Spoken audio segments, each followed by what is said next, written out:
Shall we make a start? Thank you for coming.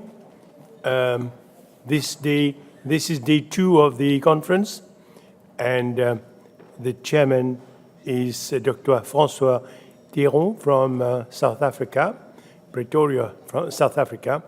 I better just hand you over to Dr. François Théron.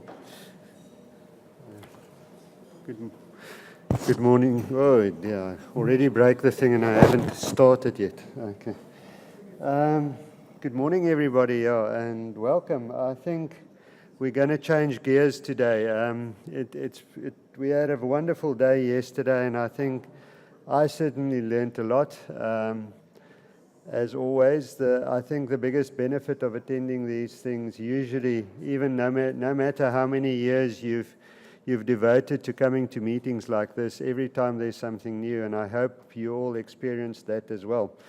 Today we're going to change gears slightly in that we yesterday looked at how to keep patients alive. Okay, we had the acute management, so everybody had a lot of talk about it's wonderful to keep the patient alive, but keeping a patient alive and not offering them something more is, in my opinion, a travesty, because there's so much more that can happen later on. And I think that's where we need to go today. And hopefully by the end of today, we will also, in the last session, something that I've pushed Anba has kindly included in the program is I think we need to get to hear from you guys, from the people in Mauritius, about what next. You know, it's all very well we spend 2 days here and we go back to our 9-to-5 jobs, but there needs to be something that comes out of this meeting to ensure that the lives of the patients and our clients in Mauritius gets better because of us spending time here. So, without further ado then, I know we said we'd spend 10 minutes, but I think that's enough said. I think we need to get on to the main stars of the show. I need to introduce Professor Wendell again. I don't think he needs any further introduction. He's enlightened us enough on the acute management, but now we come to the nitty-gritty, which all of us deal with on a daily basis. And he's going to speak to us on urinary tract infections. So, Professor Wendell, please. I think yours is down there. Everyone, you will notice that I will deal with my topic a little differently. I will mostly talk about chronic, but I also want to include something acute and rehab. This is something we know. The urological system after spinal cord injury is at risk, and you know here the renal disease still accounts for 13% of deaths.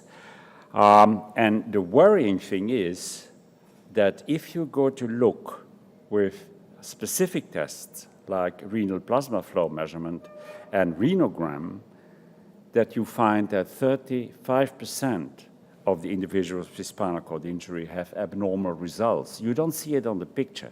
They don't complain about it, but you see there is something happening, which is more than we think. But going to my topic now, urinary tract infection, well, without any doubt, it is the most frequent complication. It is the main cause of readmission, and it is the most frequent cause of bacteremia in rehospitalization. So it is not without danger. I would even change it and say it is dangerous. How often does it happen? Well, that varies. If you look into the literature, you name your figure, you will find it. Why? Because we don't all use the same guidelines and techniques to measure it. But without any doubt, if someone gets an infection, that means that the defenses against infection have been overruled. So our body has a lot of defenses in the urinary system against infection, but in these cases, it didn't work. There are many causes, and you see in bold the catheterization, but I will come back on that. What are the related factors which are important? You know that the kidney has defense antibodies, but in case you get an infection at that level, it means that they fail. Everyone's bladder, mine, yours, and a spinal cord individual bladder in normal condition has a layer on the inside, so just next to the urine, which can protect against infection. But you see that by many courses in many individuals, and not at the least with catheters, that this layer becomes disrupted, and then the bacteria have a free entrance. Okay. Hydrokinetic mechanisms is something that keeps us healthy, like diuresis, the frequency of voiding and the completeness of voiding, but there again, there is many things that can happen.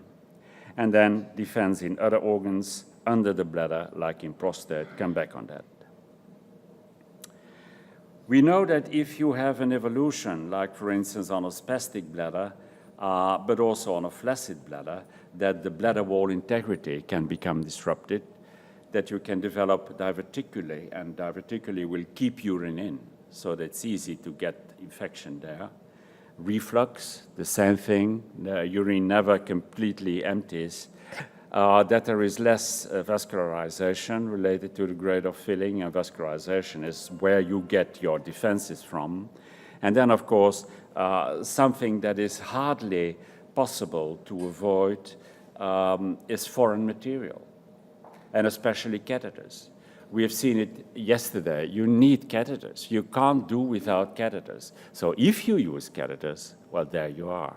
Okay, that's it. And then, of course, other complications like stones. What about residual? You might be surprised, but there are studies clearly showing that if someone does intermittent catheterization, chronically also, that it's not difficult to find 50 to 100 mil after they finished catheterization. So the idea of, okay, they do intermittent catheterization and they empty their bladder is a sort of not really true, okay? But in many cases, just like we do when we go to void, we don't empty our bladder many times, okay? An indwelling catheter with a free outflow, does it have no residual urine in the bladder? No, it has. Not much, about 6 mil on average. But the suprapubic catheter, because it fixes the bladder wall to a certain place, has an average of 25 mil. So there again, chronic urine stays in the system. When you would, which is not really advised, but when you would have someone who is using reflex voiding or Credé maneuver, the residuals will be much higher. So residual is a factor that counts more than we would hope. That is for the host. Let's now look at the bacteria. And unfortunately, our decades of rather freely use of antibiotics have not been overall a success, because bacteria do seem to be very clever, okay? And they have changed, and they change daily, okay? And they become worse. Okay? Fortunately, not always. You must know that if you have an infection and you can, in one way or another, not treat a fairly resistant bacteria and just wait, that you see that less resistant species actually start overgrowing. Okay? So it's not that they want really to be on the top of virulence. No, they just do it because we force them. And unfortunately, many neurological patients are exposed to overshooting with antibiotics, and it should therefore not surprise us that we have so many resistances. New effects is the role of biofilm. You must have heard about biofilm. It's a very tricky and dangerous thing, okay? It has been described as sort of like this strange material which we keep in the bladder and where bacteria are free and are protected against antibiotics. It's more frightening than we thought. because now biofilm is also seen in patients who do intermittent catheterization. It's not only the indwelling catheters. So we have to think about what we can do about it.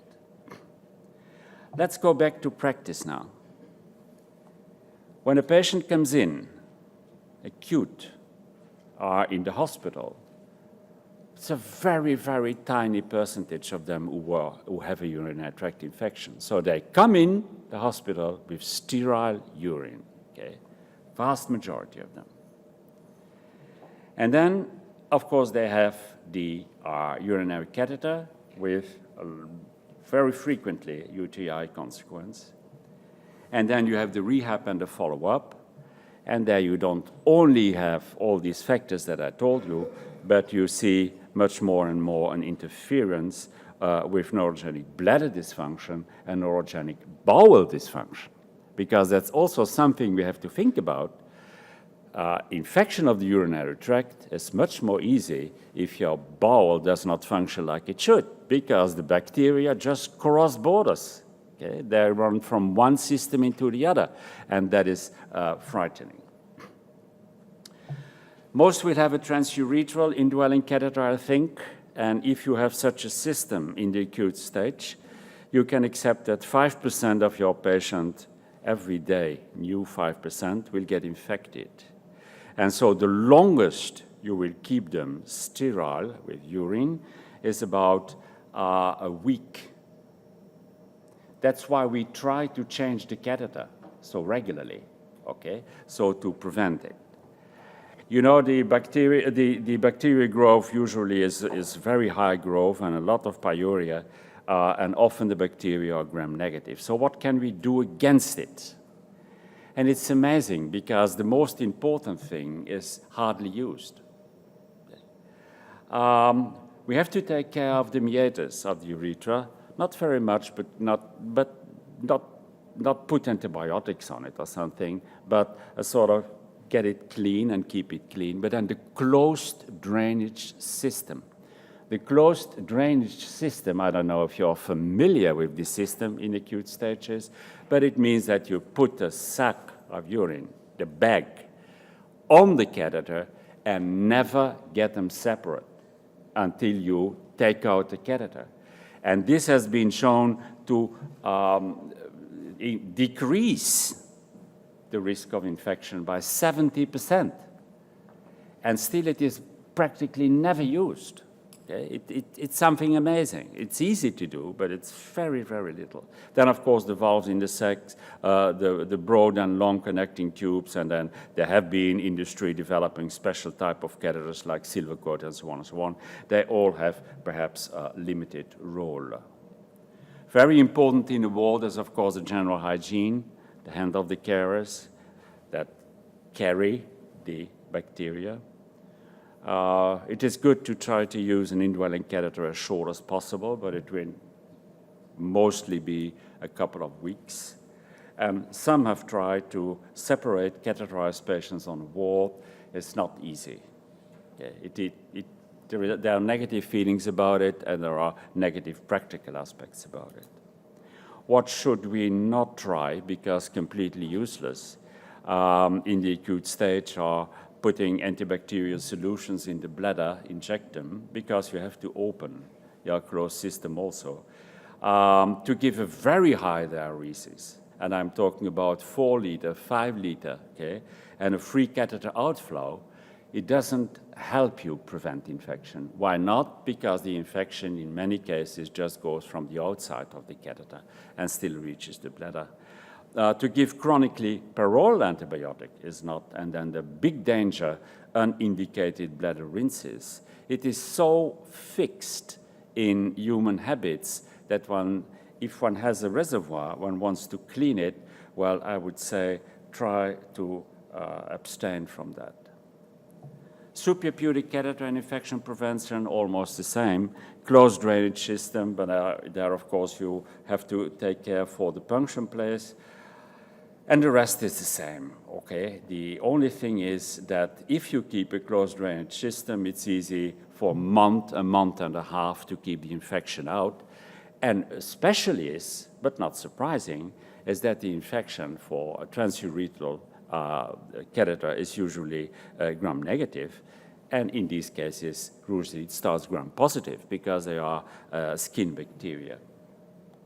And what about intermittent catheterization? Again, there are studies that have been overlooked. It has clearly been shown that the best way to prevent infection is to catheterize between 4 and 6 times a day. If you catheterize 2 times a day, or if you catheterize 8 times a day, your risk gets much bigger, higher again. Antibacterial drugs also there, be aware. There are some drugs like nitrofuran, oxalic acid, if you want to try to use it. It used to be very popular to give vitamin C. Vitamin C, you can do it as an adjuvant because it reinforces the work of some antibacterial drugs. But you need extremely high doses of vitamin C with the negative effects on the calcium metabolism to really change your urine pH. And of course, very important is to do a proper technique. I don't know if anyone in the room has heard about catheter teams. Okay.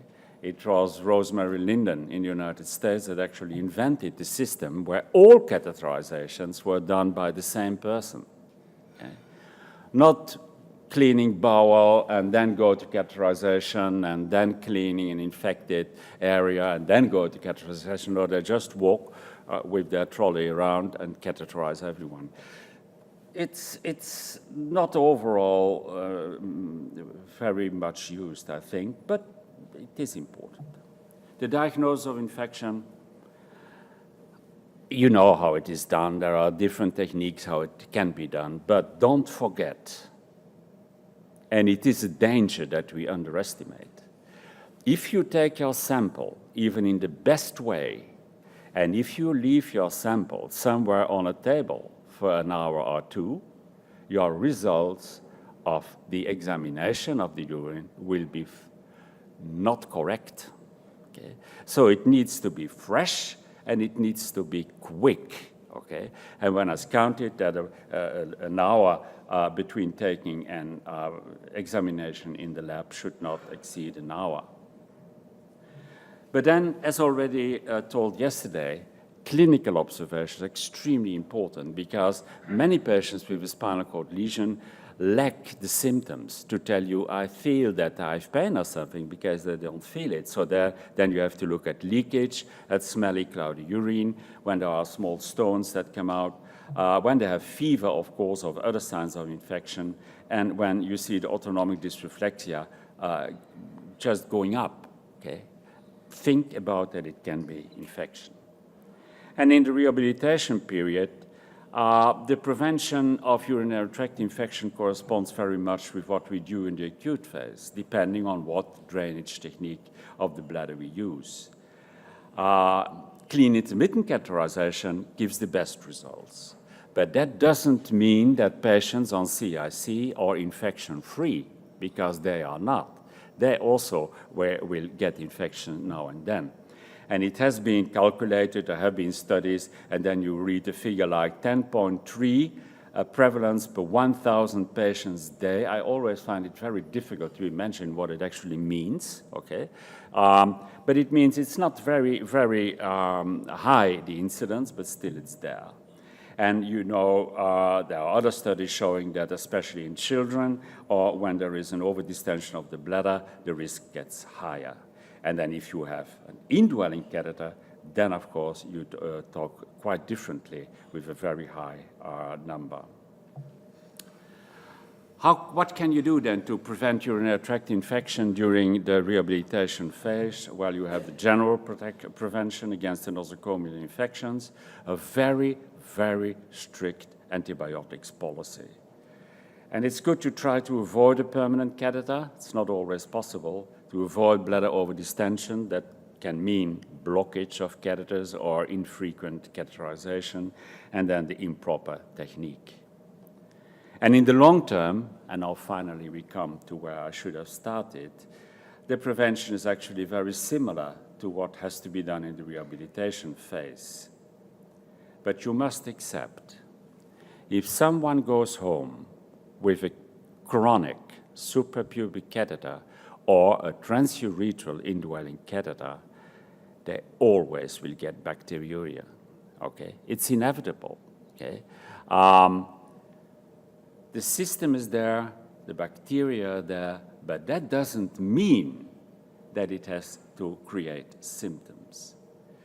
Bacteria that you can find at home might be quite different, fortunately, than what the patient had in the hospital, unless that patients go home from the hospital with a chronic infection that you can't cure anymore. For instance, chronic prostatitis or pyelonephritis. They will, of course, carry the hospital bacteria home. In chronic spinal cord injury, the first choice antibiotics have long been, and still are, the minor ones, okay? Unless it's really needed by symptoms, don't reach out for too heavy antibiotics too quickly. 5 days during chronic without fever, but still symptoms, and a minimum of 14 days when there is fever. Drinking enough, you know, about a 2 liter, emptying regularly 4 to 6 times a day, hygiene, proper catheter care, but no measures in the chronic stage have proven efficient in the long term to prevent it. Then, of course, the different drugs which I already talked about, and be careful about antibiotic prophylaxis. It can reduce asymptomatic bacteriuria, but it's never shown that it can reduce symptomatic infections. Intermittent catheterization, which is the vast majority of techniques used in our outpatients, you can count that in the long run, 50% of all will get at least once a UTI.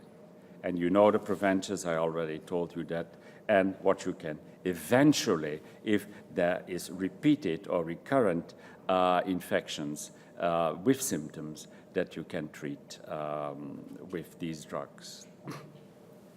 Urinary sepsis, now we are talking very differently. Urinary sepsis happens, okay? Has high fever with a urinary tract infection. You have it very rarely when patients do clean intermittent catheterization, but much more frequently, 1 in 5, if they have an indwelling catheter. What is dangerous, if the catheter is clamped, so never clamp a catheter, not in the acute, not in the subacute, not in the chronic. It's really not useful, but it is dangerous, or if the catheter is blocked and no one seems to notice it, okay? Also, very dangerous period if you have someone for some time already on an indwelling catheter and you say, well, why don't we try intermittent catheterization? These 24 hours really give antibiotics because it's very dangerous to get a sepsis, okay? The body is unprepared. The treatment of urinary sepsis, you know, there are antibiotics, drugs against the fever, a higher diuresis, and an OP catheter for continuous outflow. That's how you treat it. Very puzzling and very tricky is prostatitis, so infection of the prostate gland. Acute prostatitis probably happens much more frequently than we are aware of. Patient has some fever, but sensation is not working well, so we don't know where it comes from. But you can be sure that in many cases in male, when they have an indwelling catheter, it will be from the prostate. And then therefore also many patients will develop chronic prostatitis. And again, it is mostly underestimated. But that's it. We can't really diagnose it, okay? We can see it when it is already very far in its evolution so that you can see it on imaging. But that's it. And what is then our treatment? Our treatment is the same, okay? It is very difficult to treat prostatitis, almost impossible to cure. So keep your antibiotics for really periods with severe infection. What about urethral infection? Well, you know, urethral bleeding, you have it regularly for patients with catheter, but urethritis, okay? Urethritis you have mostly with indwelling catheters, but also with patients who do intermittent catheterization. This foreign material which goes through the urethra actually does not do overall good to the urothelium there. What can you do if there is urethritis? Treat with better catheter care, antibiotics if needed. And if you have the very bad evolution that you develop a paraurethral abscess or fistula with an indwelling catheter, it's better to drain this abscess, of course, and in many cases it will need to have a different way of drainage of the bladder, for instance, suprapubic. Last type of infection is genital infection, epididymitis. Prevalence has gone down now that there are more intermittent catheterization, but it still is an independent risk factor. Okay? Don't think that intermittent catheterization safeguards your patient for all infections, because that's not true. Okay? And of course, indwelling catheters are very dangerous for it. We know that genital infection may lower the fertility. And what do? We just do like in another man who has epididymitis. We give antibiotics, we give our support to the scrotum, we give anti-inflammatory cream, and regularly evaluate it with ultrasonography or clinically to see if it does not get an evolution to an abscess, because that will need to be drained.